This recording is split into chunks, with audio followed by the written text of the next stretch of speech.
The world of Monster Hunter is a place of wonder and beauty. Throughout the years, Capcom has taken us to a wide variety of interesting and memorable locations, inhabited by their stellar cast of monsters. But one aspect of the world building that many are not as familiar with is the actual shape of the world.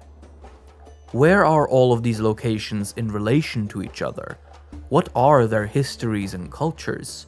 What does the world map of Monster Hunter actually look like? Mapping the world of Monster Hunter is a surprisingly difficult task, and one that I have personally attempted many times in the past. So, I decided to, this time, give you the lore of Monster Hunter's world and locations while speaking to you directly like this. This way, I can explain sources and assumptions more clearly than I could with my usual documentary style. The top left corner of this video will be dedicated to displaying which book or source my info comes from, so keep an eye on it if that stuff interests you. Strap in and get comfortable as we explore the lands of Monster Hunter.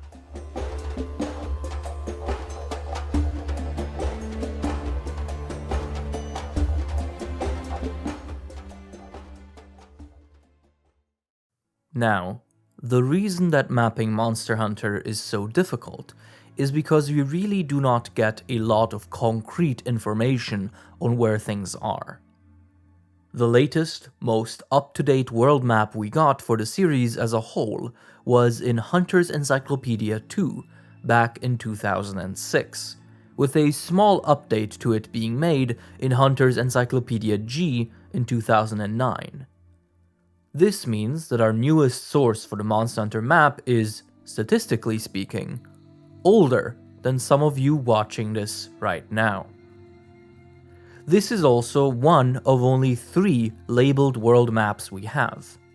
There is an earlier map that came with the first line of Ecology Encyclopedias, which focused on Monster Hunter 1 only, and then there is the new world map in Monster Hunter World, which only shows the new continent in isolation. Unfortunately, this is all that we get in terms of direct, canon information about the shape of the world. But this is better than nothing. So let's start by constructing our own world map from what we have. We do know the general shape of the world, which is split into the old and new worlds. Do note that we do not know how far away the two worlds are, what direction the new world is in comparison to the old world, or how they relate to each other in size. What you see here is just a way for me to display both places on one screen. So we got this world with around 8 landmasses, some of which we can name. The New World continent and the hinterlands together comprise the New World, and are where Monster Hunter World and Iceborne take place. Moving on to the Old World, this small southern continent here is called Aya, and has only been mentioned by name a single time in all of the books. It is described as a mysterious land, where different tribal groups were united by powerful rulers. Another place that has only been mentioned once is Akura, which is this northern wedge right here. It's said to be a frigid land with extreme weather changes, where powerful monsters gather. The large eastern continent, meanwhile, is named Fonron, and unlike the previous 2 landmasses, we know for a fact that we have been here in the games, but more on that later. Lastly, there are 2 islands whose names we know. Over in the New World, this here is Origin Isle, where Iceborne's final fight against Shara Ishvalda takes place. Then, south of Fonron, we have this crescent moon-shaped land called Shiki. We are told that this island nation produces excellent blacksmiths. This is another place that we get to visit in one of the games, and we'll talk about that at a later point. This leaves us with 3 unnamed landmasses. 2 of them, the western and northern ones, are never addressed in any book or game text that I am aware of. Some fans believe that the western continent might actually be the New World, but we'll get to that and why I disagree with it when we discuss the 5th generation. This 3rd unnamed continent is, ironically, the one we know the most about, as this is where most of the games in the series take place. I call it the Central Continent, but that is not its name, it's just a descriptor.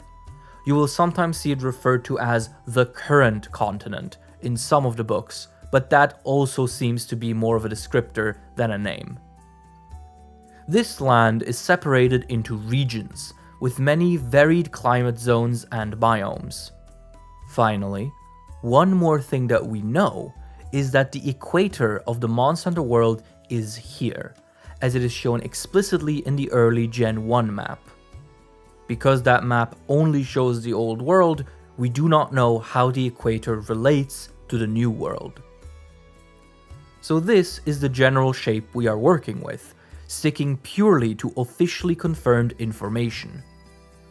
This was very general, but we'll explore everything in much more detail in the future. Since the newest map was updated in 2009, we actually also know the locations of many towns and hunting grounds, up to Monster Hunter Freedom Unite. For now, let's focus on locations from the series' 1st generation of games, meaning from Monster Hunter 1 to Monster Hunter Freedom. Much of the 1st generation of Monster Hunter takes place near the northwestern tip of the Central Continent, an area called the Shrade region. This place is the leftover shadow of the powerful Kingdom of Shrade, an old empire that is said to have ruled vast swaths of the world in the past. But today, Shrade is split into East and West Shrade, who have a history of bitter rivalry. Feudal disputes and political intrigue flare up the tempers of these 2 nations periodically, but it does not escalate into anything more serious. While the West is fertile and prosperous, the East is rough and cold. The region is surrounded by the massive Hinmerun mountain range, which stretches all across this northwestern tip of the continent. On the border between East and West Shrade stands a neutral zone, established around the once renowned capital of the Lost Shrade Kingdom, Castle Shrade. This was, once upon a time, a prestigious capital from which the Kingdom of Shrade stretched into the furthest corners of the known territories. Today, only little remains of its legendary glory. Its walls crumbled, its cannons eroded, its banners torn and rotten. To the people of the current day, Castle Shrade is a place crawling with monsters, a neutral zone no one is allowed to enter. The halls once patrolled by armored warriors and gardens admired by delegate princes have given way under the weight of history.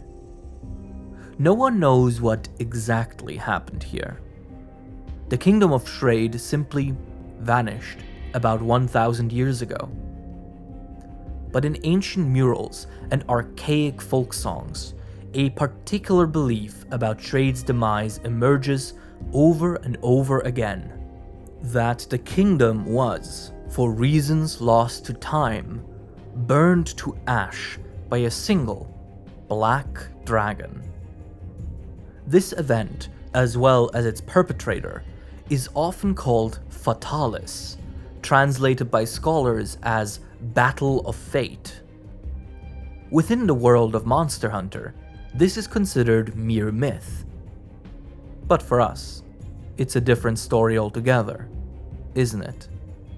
Aside from the zone around Castle Shrade, both the East and West Shrade nations are considered civilized regions, areas of the world where humanity prospers and monsters are only sighted rarely. In fact, a citizen of either Shrade nation is highly unlikely to ever see a monster with their own eyes. They know they exist, but they're not exactly in a position where they're going to encounter them ever.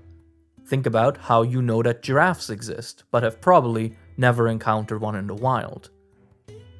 As a result, the deeds of monster hunters exist here largely as exaggerated stories sung by bards. Such stories tend to take place in the south of the region, where the civilized region of West Shrade gives way to another kind of land. A frontier zone. Areas of the world where monsters are abundant and reign supreme, and where human influence is limited to isolated towns and settlements. Here, in the South Shradian frontier, stands a city of hunters. Minegard, the online hub town from Monster Hunter 1. Built into the harsh rocky landscape overrun by powerful monsters, one would not expect Minegard to thrive. It lies far away from the wealthy center of West Shrade, and the soil around it is unsuitable for farming. And yet, it stands tall, its thorn walls and well-maintained cannons keeping monsters away from an ever-growing citizenry. The reason Minegard has been able to exist is its reliance on the one resource exclusive to it: monster materials. Since the settlement offers an entry point into the wild frontier, many hunters gather here, bring with them spoils from their quests that they sell to local markets. Monster materials form the basis for many commodities, and as the demand for such commodities grows, so too does Minegard's economy. Before long, the value that Minegard's existence brought to the Shrade region was undeniable, and monster hunting as a profession took off properly. That is also why Minegard is the headquarters of the Shradian Hunters Guild. As a refresher, there is no one centralized Hunters Guild as far as we know, but rather multiple local guilds that work together closely as a conglomerate. While characters often talk of the Hunters Guild, that is just an umbrella term that includes all the different local branches that share information and quests among each other, a network that includes the guild here in Minegard. But while Minegard is said to have popularized monster hunting, the origin of this line of work is actually suggested to be further south. Nestled between a small branch of the mountain range, we find the first ever village seen in the series, Kokoto. This small village sits near Mount Kokoto and serves as a microcosm of a hunting society. Small huts to accommodate novice hunters stand vis-a-vis a modest market, where hunting tools and gear can be purchased and commissioned. It is a self-sufficient community that revolves around monster hunting. They are led by their village chief, an old Wyverian with an inexhaustible expertise in all matters of monster hunting. Many believe that he must have been quite a fierce hunter in his youth himself. The excellent hunting environment and welcoming community causes a regular stream of young hunters spending time here, and Kokoto thrives as a result. The town is small and rustic, but not opposed to modernization. In recent years, they have added a farm and a bar to their establishments. Kokoto is also famous for its legendary Hero of Kokoto. This story is, in many ways, the foundational myth of monster hunting as a lifestyle, and over the years, the details of this event have become warped and varied by various narrators. Historical facts tell us that long ago, Mount Kokoto was beset by a terrible, one-horned wyvern that threatened the people in the region. A band of 5 warriors, led by a young wyverian, stood up to the creature and fought it valiantly. But the wrath of the monster incurred a heavy toll. One member of the band, the beautiful fiancée of the wyverian leader, lost her life in the battle. The band retreated, only for the young wyverian to face the wyvern again, this time by himself. Against all odds, the young hunter vanquished the beast by himself, earning himself the title Hero of Kokoto. It is this story that inspired people all over to take up arms and make their living as monster hunters. As a myth, it has also inspired many of the rules and regulations that hunters' guilds impose. For example, any hunting party must not have more than 4 members, as the 5th is surely to die a tragic death, as a hero's love once did. Quick side note. There seems to always be some confusion on if the monster that the hero fought was a monoblos or a Laoshan lung. As far as the books are concerned, it calls it a one-horned wyvern, using the exact same title as the official title used for the monoblos. It also uses this kanji, which in the Monster Hunter series is generally reserved for wyverns, while elder dragons get this one instead. This pattern hasn't always been consistent though, to be fair. But, based on Monoblos's role in Monster Hunter 1, the usage of its title, and the kanji, I'll say that the hero of Kokoto probably fought a Monoblos. So as you can see, the official sources do give us enough info to definitively place the 3 town-like locations from the first game. Trust me, this is very much a luxury compared to some later cases. Moving on, we even know the rough locations and some additional lore of the hunting grounds that we visit in the first generation. South of Kokoto, one enters a place called the Arcolis region. The exact borders of this area are unknown, but it roughly stretches from just south of Kokoto to around the western tip of the continental lake. This is a mild and temperate zone, and it is here where the Forest and Hills hunting ground is.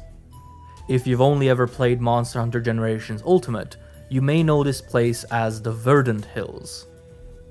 While we don't know exactly where in this region the hunting ground is located, Ecology Encyclopedia Monster Hunter 1 Volume 1 mentions that hunting grounds tend to become tougher and restricted to more experienced hunters the further they are from established settlements.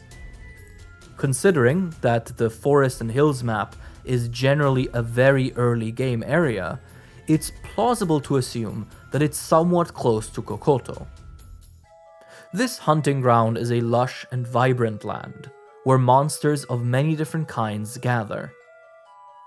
Considering that this is the original hunting ground of the series, we do not actually get a lot of concrete info on this area, from the books at least. One thing we do, however, know is the actual name of the location.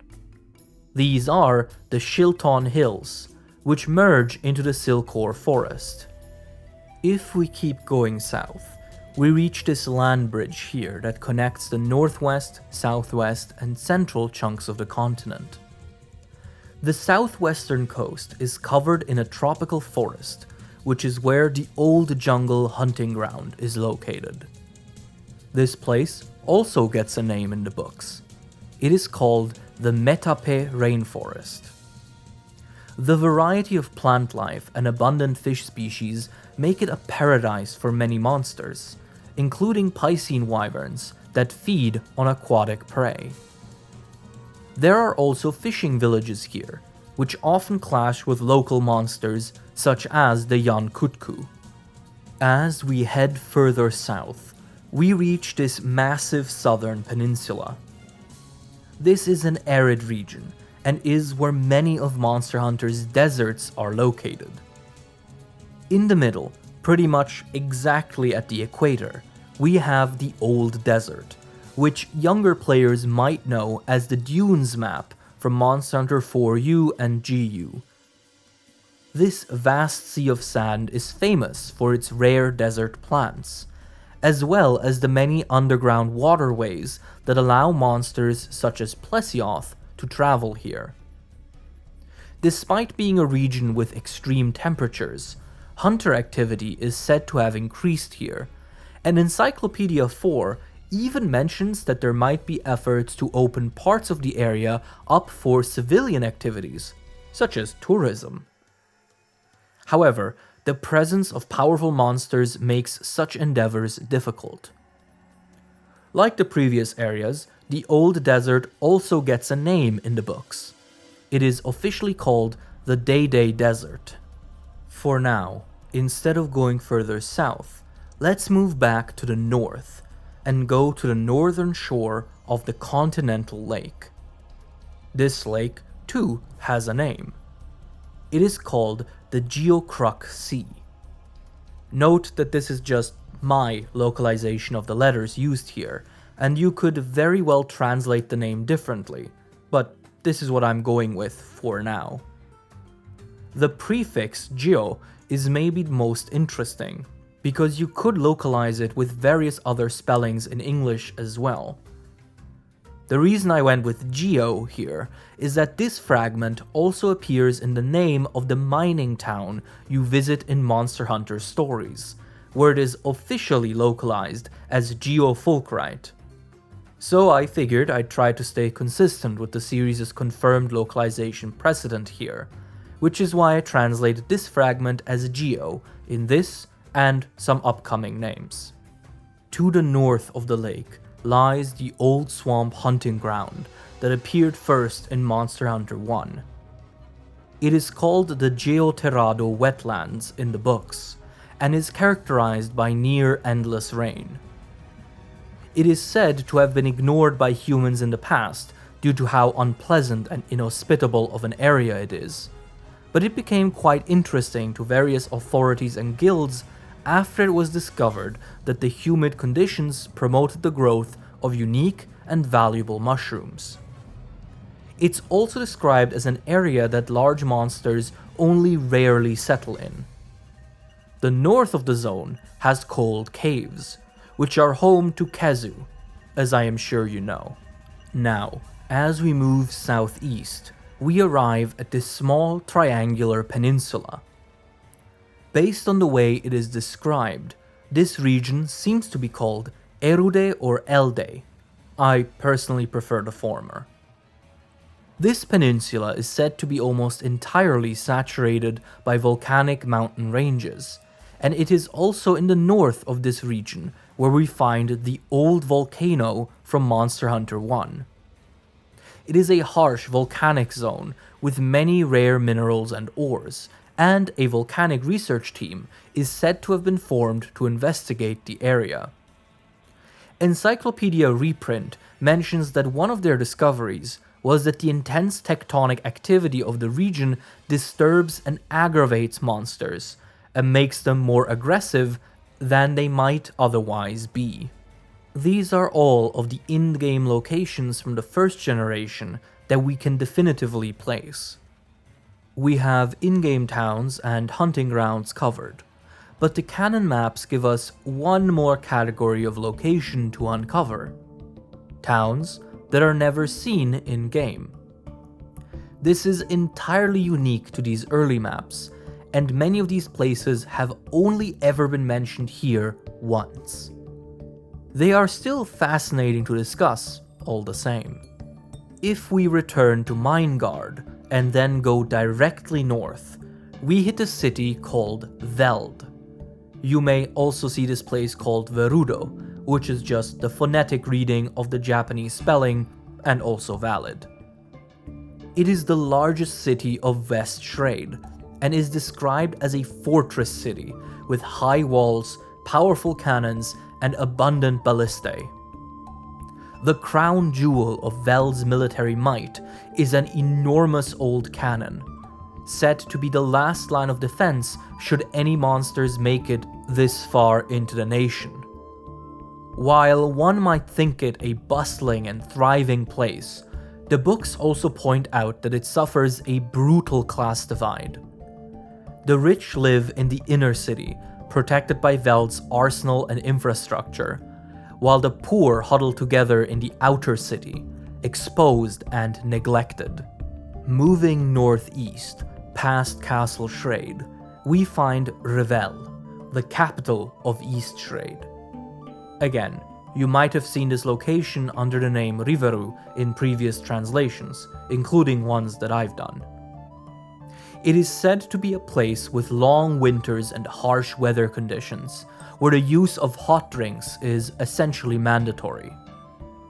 Despite this, Revel is a successful trading hub, and merchants all across East Shrade pass through there using sleds pulled by large herbivore monsters, a sight that is considered characteristic of this town. Revel's most notable feature is its tall watchtower, which many see as a parallel to Veld's massive cannon. By returning to Minegard and then heading south a little, we find another town that we only know from the books, Melchita. This is a fairly new settlement, built around a great lake formed in an ancient meteor crater.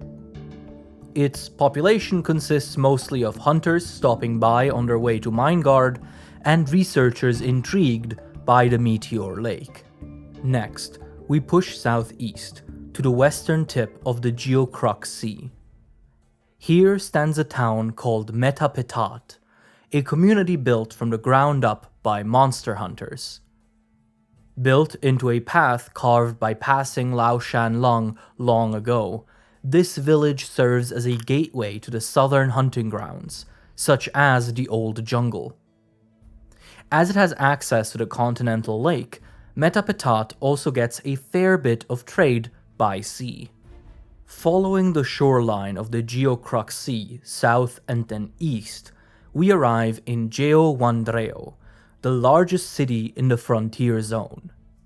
Protected by sturdy walls and watchtowers, this trading hub flourishes even in close proximity to powerful monsters, and has become the de facto gateway between east and west.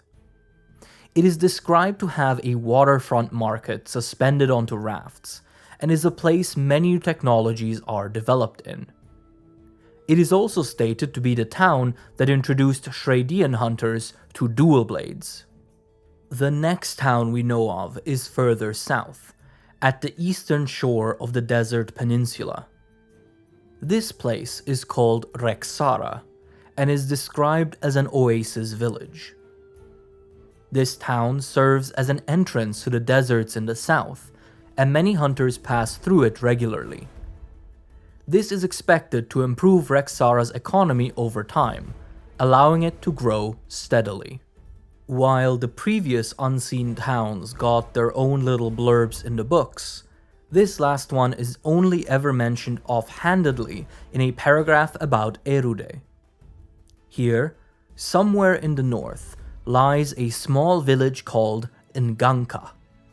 It is said to be a base of operations for hunters questing in the volcanic region, and that it is also a community of highly regarded blacksmiths.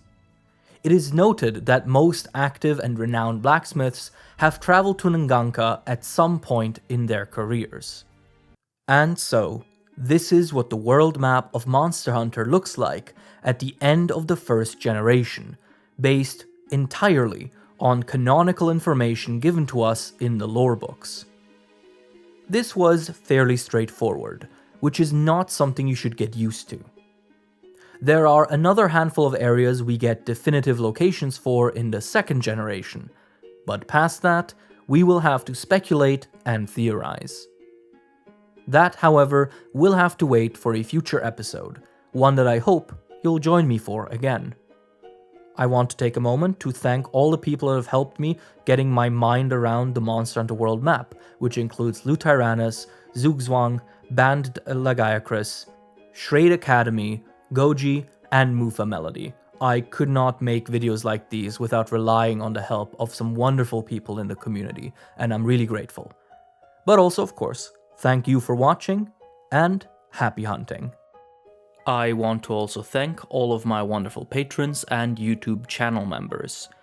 A very special thank you to Lufeish, Morgul Blank, Tacti Wolf, Thyla Zero, Glitchy, Jacob Coleman, Hellbug Hunter, Shebo, M1Have12, Regal Eagle, Wronger97, Quali, Matt Hat 124, My Name Gone, The Dollarfish, King Dre, Ryan Hook, Veraxis, Thick, Kuroneko, Zion HV Augensen, Alistair, Jacob the Numbnut, Soruka, Cernutnut, Evie, Rambling Robin, Hashi, Black Ace 202, Dissy, Habo Himbro Mirror, Magenta, Russell, Vulgar Beast, Claire Miboon, Oakwood Tree, Mr. Pyramid, Makot02, Geo, Nils Schlatter, Aaron Camel, and Nah, I'm going to bed. Thank all of you so much, and I'll see you next time. Bye bye.